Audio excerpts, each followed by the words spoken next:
అందరికి నమస్కారం. నేను మీ అశోక్ కుమార్. బిఆర్ నాయుడు గారు రీసెంట్గా టీటీడీ బోర్డు చైర్మన్ అయిన విషయం అందరికీ తెలిసిందే. బిఆర్ నాయుడు గారి నేతృత్వంలో నిన్న అనగా 18వ తారీఖు సోమవారం నాడు తిరుమలలోని అన్నమయ్య భవన్లో మొట్టమొదటి సమావేశం జరపడం జరిగింది. ఈ సందర్భంగా టీటీడీ బోర్డు మెంబర్స్ తీసుకున్న కొన్ని నిర్ణయాలు మీ ముందు చెప్పదలుచుకున్నాను. అవేంటో కాస్త చూద్దాం. టీటీడీ పాలక మండలి కీలక నిర్ణయాలు. అవి అన్య మతస్థులకు వేరే చోటుకు బదిలీ చేయాలని నిర్ణయం.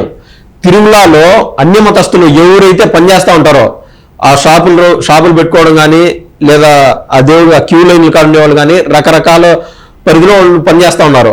వాళ్ళని వేరే చోటుకి బదిలీ చేయాలని నిర్ణయం తీసుకున్నారు. దాని అర్థం వాళ్ళ కడుపు కూడా కొట్టుకుంటా వేరే చోట ఉద్యోగాలు కల్పించేటట్టు పవిత్రమైన పుణ్యక్షేత్రంలో వీళ్ళు పనిచేయకుండా వేరే చోటకు తరలించాలని నిర్ణయం తీసుకున్నారు. శ్రీనివాస సేతును గరుడ వారధిగా పేరు పునరుద్ధరణ. గతంలో సీఎం చంద్రబాబు గరుడ వారధిగా ప్రాజెక్టు ప్రారంభించారు. దానిని గత ప్రభుత్వం శ్రీనివాస సేతుగా పేరు మార్చింది. ఇప్పుడు గరుడ వారధిగా పేరును కొనసాగించాలని నిర్ణయం తీసుకుంది. తిరుమలలో రాజకీయాలు మాట్లాడితే కేసులంట. సరే, పూర్వాపరాలు పరిశీలించేదానికంటే మచ్చుకు ఒక శాంపుల్ ఎగ్జాంపుల్ ఒక 4-5 రోజులు ఉంటుంది. వైసీపీకి సంబంధించిన ఆయన A2 A3 A5 గాను ఏ రకాన ఏ ర్యాంకింగ్లో ఉంటాడు ఆయన. అమ్మటి రాంబాబు ఇంత సెమ్మలు వేసుకొని వచ్చాడు. ఇది పార్టీని రిప్రజెంట్ చేస్తూ పవిత్రంగా దేవుడి కాడ పోయి మనశ్శాంతిగా దండం పెట్టుకొని, స్వామి నాకు ఈ బాధలు ఉన్నాయి, నాకు కాస్త మనశ్శాంతి ప్రసాదించు, నాకు కొంచెం శక్తిని ప్రసాదించు, నేను జీవితంలో ఇంకొంచెం ఈ కష్టాలను దాటి ముందుకెళ్ళాలనుకున్నాను అంటే ఏదైనా దేవుడు మనశ్శాంతి కోసం అవుతారు. ఆడిగ్గడ పోయి రాజకీయాలు చేస్తూ ఉన్నారు వీళ్ళు.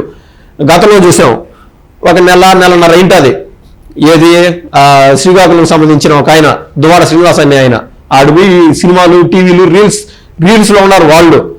గతంలో చూసాం, రోజా అయితే కానీ కొడాలి నాని అయితే కానీ ఆడు దేవుడికి దండం పెట్టుకొని ఆడు రావడం, గేటు దాటడం, రాజకీయాలు మాట్లాడడం అంత అపవిత్రం చేశారు. చూసే వాళ్ళకి కూడా ఆ దేవుడి కాడి బాగున్నాయని తెలియని ఇరిటేషన్ కల్పించే విధంగా జరిగింది గత ప్రభుత్వం పరిపాలన. అవన్నీ లేకుండా ఆ మనశ్శాంతిని ఆ దేవుని యొక్క అవన్నీ లేకుండా ఆ దేవుడి సన్నిధికి పోయినప్పుడు మనశ్శాంతి కోసం ఈ నిర్ణయం తీసుకోవడం జరిగింది. తిరుమలలో రాజకీయం అనేది మాట్లాడకూడదు అనేది. శ్రీవాణి ట్రస్ట్ను రద్దు చేసి ప్రధాన ట్రస్ట్గా ఆ నిధులు తరలిస్తాం. ఈ శ్రీవాణి ట్రస్ట్ అనేది ఆయన ఇప్పుడు ఏమన్నాడో తెలీదు, ధర్మారెడ్డి జస్ట్ డైవర్ట్ చేశారు. ఆ ప్రధాన ట్రస్టుకు పోవాల్సిన నిధులన్నీ శ్రీవాణి ట్రస్ట్ అనేది సపరేట్గా పెట్టి కోట్లాను కోట్లు దేవుడి డబ్బులు కొల్లగొట్టారే, దాన్ని తొలగిస్తూ ప్రధాన ట్రస్ట్కే ఆ నిధులు తరలించేటట్లు కీలక నిర్ణయం తీసుకోవడం జరిగింది. Dare and dashing BR Naidu గారు. శ్రీవాణి పథకం మాత్రం కొనసాగుతుంది. దాంట్లో ఏవైతే ఇది వరకు ఏవైతే కార్యకలాపాలు ఉన్నాయో ఆ శ్రీవాణి పథకం కింద అన్ని పనులు యాజ్ ఇట్ ఈస్ జరుగుతాయి. నిత్యాన్నదాన కార్యక్రమాన్ని మరింత మెరుగుపరుస్తాం. ఇందులో భాగంగా నిత్యాన్నదానం ఈ ఆస్పెక్ట్కి సంబంధించి ఏదైతే భోజనాలు ఇవన్నీ వసతి కల్పిస్తున్నారో దాంట్లో అదనంగా ఇంకొక ఐటమ్ యాడ్ చేయాల్సిందిగా ఆ నిర్ణయం అనేది తీసుకోవడం జరిగింది. ఇంకొకటి ఏంటంటే, గతంలో మనం చంద్రబాబు గారి ప్రభుత్వంలో మనం చూసాం, మనం క్యూ లైన్లో వెళ్ళేటప్పుడు పసిబిడ్డలు వాళ్ళకు పాలు అందించడం కానీ, వృద్ధులు ఉంటారు వాళ్ళకు మజ్జిగ అందించడం కానీ, సాంబార్ రైస్ కానీ ఎక్కడ నిత్యాన్నదాన భవనంలోనే కాదు, క్యూ లైన్లో దేవుడి దగ్గరికి వెళ్ళే టైంలో కూడా రకరకాలు ఆ పొంగలన్నం కానీ, ఆ పులిహోర ప్యాకెట్లు కానీ ఇట్లా రకరకాలుగా సేవలు అందించడం జరిగింది.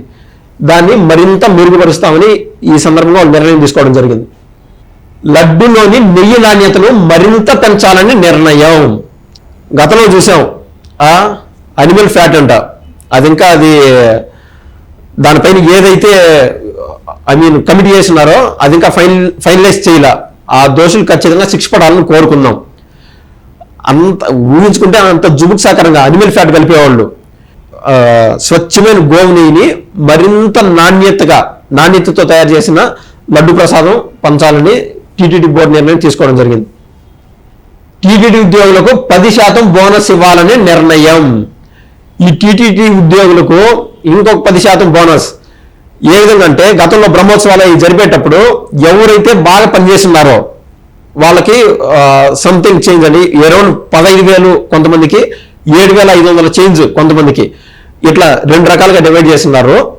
దాన్ని ఈసారి బ్రహ్మోత్సవాల టైంకి ఎవరైతే గతంలో బాగా పనిచేస్తున్నారో వాళ్ళకి ఇంకొక 10% బోనస్ ఇచ్చి వాళ్ళు ఇంకా మరింత బాగా పనిచేసేదానికి ఇంకొంచెం ఊతం ఇచ్చేదానికి ఈ నిర్ణయం తీసుకోవడం అయితే జరిగింది. అవుట్సోర్సింగ్ ఉద్యోగులకు వేతనాలు పెంచాలని నిర్ణయం. ఏదైతే పెర్మనెంట్ జాబ్స్ ఉంటాయి కదా తిరుమలలో అయితే ఎక్కడైనా కూడా వీళ్ళ వర్క్ ఎక్కువ అయినప్పుడు, ఓవర్లోడ్ అయినప్పుడు అవుట్సోర్సింగ్ ఉద్యోగులు తీసుకుంటూ ఉంటారు. వాళ్ళ వేతనాలు కూడా పెంచాలని ఈ టీటీడీ బోర్డు నిర్ణయం అయితే తీసుకోవడం జరిగింది. టూరిజం శాఖ ద్వారా ఇచ్చే టికెట్లను రద్దు చేయాలని నిర్ణయం.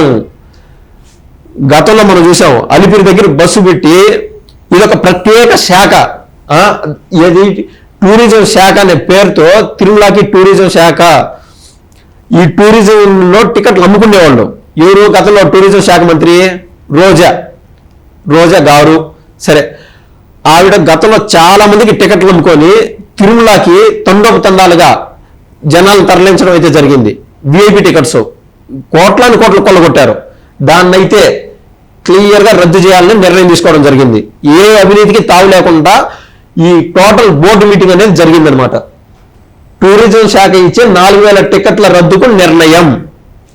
టూరిజం శాఖ ఇచ్చే టికెట్లలో అవకతవకలు జరిగాయి.